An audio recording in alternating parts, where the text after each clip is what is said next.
यह कहानी है एक ऐसे गांव की जिसमें हर कोई नियम अनुसार गणपति बप्पा की भक्ति किया करता था। और उसी गांव में एक गणपति बप्पा का बहुत बड़ा मंदिर था। एक बार की बात है, गणपति बप्पा स्वयं धरती पर प्रकट हुए। इस गांव में हर कोई मेरी पूजा पाठ करता है। नियम अनुसार रोज मेरे मंदिर में मेरी आरती गाई जाती हैं। पर अब मैं सोच रहा हूँ क्यों ना अपने भक्तों की परीक्षा ली जाए। ऐसा बोलकर गणपति बप्पा एक गरीब लड़के का रूप धारण कर लेते हैं और गणपति बप्पा के पैर में चोट लगी हुई होती है और वह मंदिर के सीढ़ियों पर बैठकर रो रहे होते हैं। कोई मेरी मदद करो, कोई मेरी मदद करो, मेरे पैर में चोट लग गई है, मुझे बहुत दर्द हो रहा है और मैं 2 दिन से भूखा भी हूँ। कोई मुझे खाने के लिए कुछ दे दो। अरे भगवान जी के लिए मेरी मदद करो। लेकिन मंदिर के आसपास आते जाते जितने भी भक्त थे वह सब उस गरीब बच्चे को नजरअंदाज करके वहां से चले जा रहे थे। यह देखकर बाबा को बहुत बुरा लगता है और वह मन ही मन सोचने लगते हैं, कितने निर्दयी लोग हैं। इन लोगों के मन में तो सिर्फ दिखावे की भक्ति है। असली भक्ति तो वह है जो किसी को तकलीफ में देखकर उसकी मदद करे। पर यहाँ तो सब स्वार्थी और मतलबी दिखाई दे रहे हैं। इन लोगों ने मुझे बहुत निराश किया। तभी मंदिर से पूजा करके मोहन और मोहन की पत्नी शांति आते हैं। उन दोनों पति पत्नियों की कोई भी संतान नहीं थी और वे दोनों पति पत्नी बहुत दयालु थे। वे दोनों ऐसे ही सीढ़ियों पर से एक गरीब बच्चे को देखते हैं तो वह दोनों खुद को रोक नहीं पाते और वह दोनों तुरंत उस बच्चे के पास आते हैं। हे गणपति बप्पा, अरे बेटा, तुम्हें चोट कैसे लग गई? क्या नाम है तुम्हारा बेटा? मेरा नाम गणेश है और एक मोटरसाइकिल वाले ने मेरे पैर कुचल दिया। मुझे बड़ा दर्द हो रहा है। तुम बिल्कुल चिंता मत करो बेटा, तुम हमारे साथ घर चलो और मैं तुम्हें डॉक्टर के पास लेकर जाता हूँ। तुम्हारे पैर में पट्टी करवा देंगे और तुम्हें दवाई दिलवा देंगे। तुम ठीक हो जाओगे। शांति, तुम बिल्कुल ठीक बोल रही हो। पर बेटा ये बताओ, तुम्हारा घर कहाँ है और तुम्हारे माता पिता कहाँ हैं? मेरा कोई घर नहीं है और मेरे माता पिता भी कोई नहीं है। मैं अनाथ हूँ। ना रे बेटा, ऐसा नहीं बोलते। जिसका कोई नहीं होता उसका भगवान होता है। तुम चिंता मत करो, हम तुम्हारे साथ हैं। दोनों पति पत्नी गणेश को अस्पताल ले जाते हैं और उसकी मरहम पट्टी करवाते हैं। थोड़ी ही देर बाद मोहन और शांति दोनों गणेश जी को अपने साथ अपने घर ले आते हैं। मोहन का घर काफी छोटा और मिट्टी का बना हुआ था। घर देखकर गणपति जी कहता है, माँ, पिताजी, ये आपका घर है क्या? हाँ बप्पा की कृपा से बेटा, यही हमारा छोटा सा आशियाना है। अब से तुम यहीं पर रहोगे। अरे वाह, ये तो बहुत काफी सुंदर है और इस घर के साथ साथ आप लोग भी बहुत अच्छे हो। मेरी किस्मत बहुत अच्छी है कि मुझे ऐसे माता पिता मिले जिन्होंने भले ही मुझे जन्म ना दिया हो पर बिना किसी स्वार्थ के मुझे माँ बप्पा जैसे प्यार मिल रहा है। आप दोनों से चल बहुत बड़ी बातें होती हैं। रे तू अब यहाँ बता कि तू खाएगा क्या बेटा? क्या बनाऊँ मैं तेरे लिए? माँ, मुझे मोदक खाना है। क्या आप मेरे लिए मोदक बना देंगे? हाँ बेटा, क्यों नहीं मेरे लाल, मैं मोदक बनाने के लिए जा रही हूँ तो मैं अपने बेटे के लिए मोदक जरूर बनाऊंगी। और बेटा, तुझे पता है गणपति बाबा को भी भोग में अक्सर मोदक ही चढ़ाए जाते हैं। घर में बच्चे के आते ही शांति और मोहन के चेहरे पर एक अलग सी चमक आ गई थी। तभी शांति इसी खुशी में रसोई में जाती है और अपने बेटे और गणपति बप्पा के लिए मोदक बनाने लगती है। पर यहाँ तो पहले से ही गणपति बब्बा मौजूद थे और गणपति बब्बा खुद को मोदक की खुशबू से रोक नहीं पाते और वह रसोई में जाते हैं जहाँ शांति मोदक बना रही थी। माँ, क्या मैं एक मोदक ले सकता हूँ? रुक जा बेटा, पहले गणपति बब्बा को तो भोग लगा दूँ, उसके बाद तू खाना। नहीं माँ, मुझे अभी खाना है। इतना बोलकर गणेश मोदक उठाकर खाने लगता है। यह देख शांति मुस्कुराने लगती है तो वही गणेश रसोई में बैठा बैठा धीरे धीरे सारे मोदक खाने लगता है। यह देखकर शांति भी हैरान हो जाती है कि गणेश अकेला ही इतने सारे मोदक कैसे खा सकता है। सारे मोदक खाने के बाद गणेश लंबी सी डकार मारता है और अपने माँ से कहता है, माँ, मेरा पेट तो भर गया, अब मुझे नींद आ रही है, मैं सोने जा रहा हूँ। अच्छा बेटा, ठीक है, जा तू जाकर आराम कर, मैं तब तक बाकी के काम निपटा लेती हूँ। शांति अपने घर के कामों में लग जाती है और एक सुबह शांति नहा धोकर पूजा की थाल लेकर अपने बेटे गणेश के साथ गणपति बब्बा के मंदिर जाती है, जहाँ दोनों माँ बेटे बैठकर पूजा कर रहे थे। तभी घर आते वक्त रास्ते में गणेश अपने माँ से कहता है, माँ, तुम रोज रोज गणपति बब्बा की पूजा क्यों करती हो? अगर सच में भगवान सबकी इच्छा पूरी करते तो आज हमारा घर काफ़ी बड़ा होता और हम अमीर होते। माँ, सच बताओ बेटा, अगर हमारी भक्ति किसी मतलब और लालच से है तो वह भक्ति बेकार है। सच्चा भक्त वही होता है जो निस्वार्थ अपने भगवान की भक्ति करता है और मुझे अपने गणपति बब्बा पे पूरा भरोसा है। और देखो, मेरे पास खुद ही कोई संतान नहीं थी, लेकिन बिना मांगे ही गणपति बब्बा ने मुझे मेरे पास तुम्हें भेज दिया। अब मेरे पास सब कुछ है।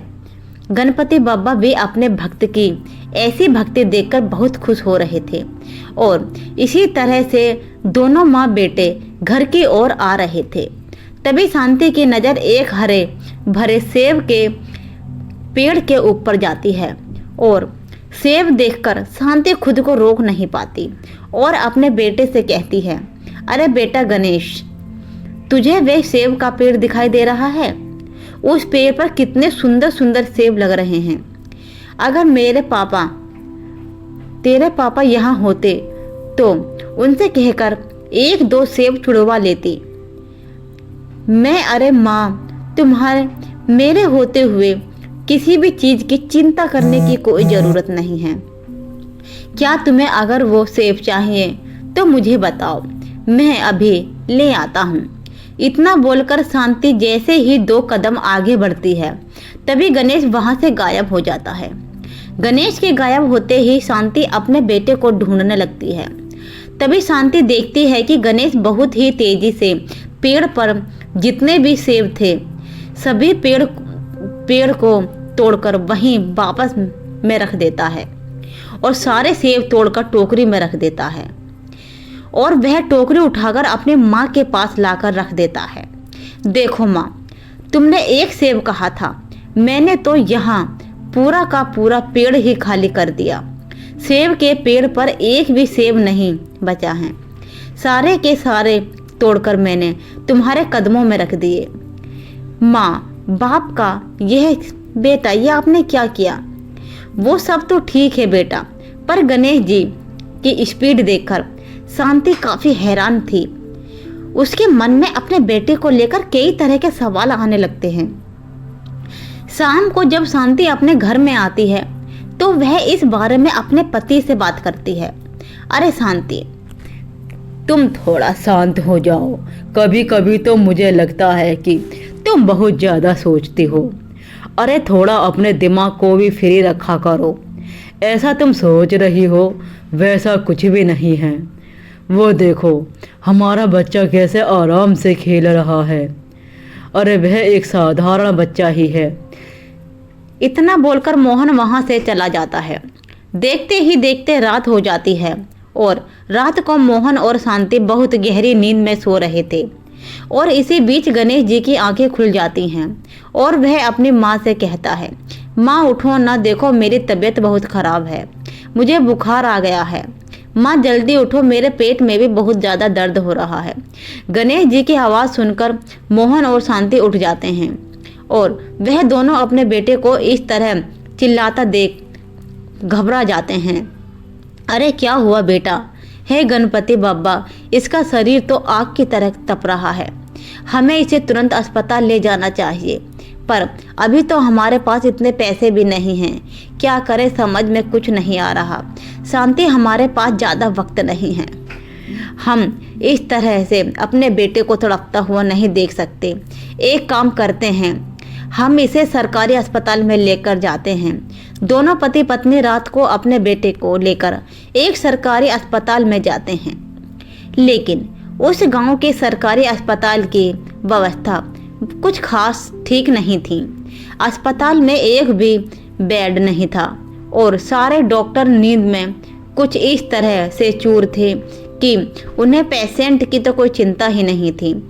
और अंत में मजबूरन शांति और मोहन को प्राइवेट हॉस्पिटल का रास्ता देखना पड़ता है और वह दोनों अपने बेटे को लेकर एक प्राइवेट हॉस्पिटल में आ जाते हैं। डॉक्टर साहब, आप जल्दी से मेरे बेटे को ठीक कर दीजिए। देखिए इसका शरीर कितना तप रहा है। अरे आपके बेटे को तो बहुत तेज बुखार है, हमें इसे तुरंत एडमिट करना होगा। आप जाकर एक काउंटर पर जाएं और फीस जमा करवा दीजिए। इस वक्त मोहन के पास एक भी रुपया नहीं था। बेचारे को कुछ भी समझ में नहीं आ रहा था कि वह कहाँ से पैसों का इंतजाम करे।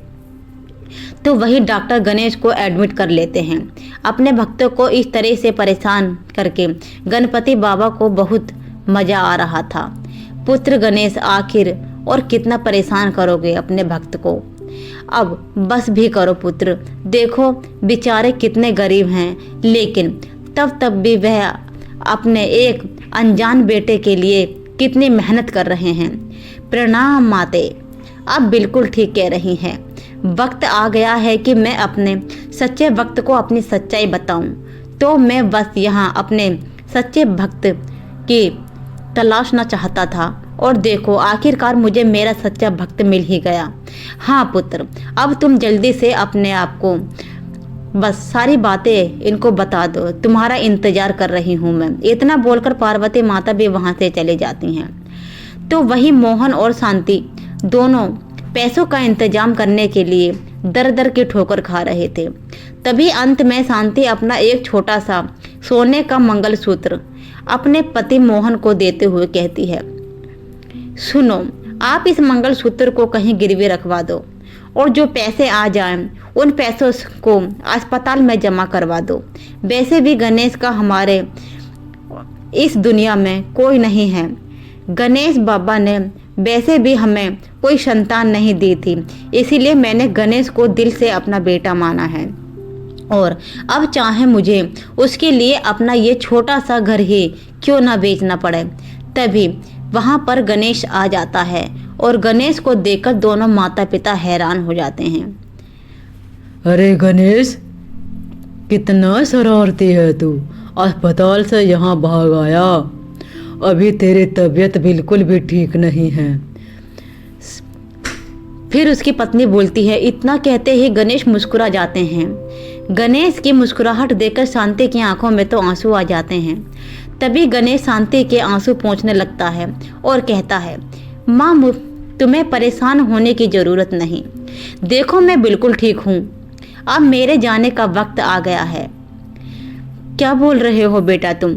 इतना बोलकर गणेश अपने असली रूप में आ जाता है और अपने घर में गणपति बप्पा को देखकर मोहन और शांति दोनों की आंखों में आंसू आ जाते हैं और वह दोनों हाथ जोड़कर कहते हैं, रे गणपति बप्पा, कहीं हम गरीब से जाने अनजाने में कोई भूल हो गई हो तो हमें माफ़ कर देना और आप अपनी कृपा करके हमें अपना आशीर्वाद दें। तब मैं तो सब यहाँ अपने भक्तों की परीक्षा लेने के लिए आया था और इस परीक्षा में मुझे आप दोनों जैसे सच्चे भक्त मिले। आप दोनों की भक्ति और श्रद्धा देखकर मैं बहुत प्रसन्न हूँ। इतना बोलकर गणपति जी शांति को संतान सुख प्राप्ति का आशीर्वाद देते हैं और अपनी शक्तियों से मोहन और शांति के घर की काया को पलट देते हैं। दोस्तों, अगर मन में कोई छल कपट ना हो तो भगवान के प्रति सच्ची आस्था और विश्वास हो तो भगवान हमेशा किसी ना किसी रूप में आपकी मदद के लिए जरूर आते हैं। तो दोस्तों, ये थी हमारी छोटी सी कहानी गणपति बप्पा की, जिन्होंने एक गरीब के घर में आकर उसकी परीक्षा ली थी। तो दोस्तों, अगर आपको हमारी कहानी अच्छी लगी हो तो हमारी कहानी को लाइक शेयर एंड सब्सक्राइब जरूर करें और चैनल को सब्सक्राइब कर कर जरूर जाएं, क्योंकि रोज़ाना ऐसे ही वीडियो देखने के लिए आप बने रहें। आपका धन्यवाद।